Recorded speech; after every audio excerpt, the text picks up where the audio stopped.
ఆనందంగా మొదలు పెడుతూ ఆవేశంగా ముందుకు సాగుతూ ఆలస్యమైన ఆపసోపాలు పడుతూ అడపాదడపా అల్పాహారాలు ఆరగిస్తూ అలవాటు లేకపోయినా అలసిపోతున్నా ఆపకుండా గిరి ప్రదక్షిణ ముగిస్తాము.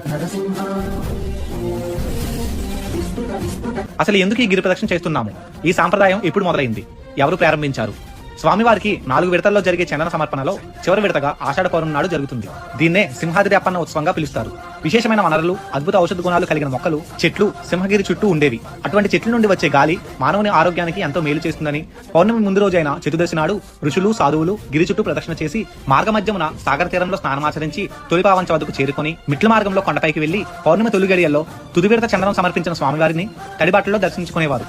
ఎప్పటి నుండి స్వామివారికి చందనోత్సవం జరుగుతుందో అప్పటి నుండి ఈ ఆచారం ఉంది. అంటే శాసనాల ప్రకారం సుమారు 1000 సంవత్సరాల క్రితం నుంచి గిరి ప్రదక్షిణ కొనసాగుతుంది. కార్లు, బైకులు అలవాటు పడి కనీసం రన్నింగ్లు, వాకింగ్లు లేని మన శరీరం 32 కిలోమీటర్లు నడిచిందంటే సింహగిరి మహిమే మరి.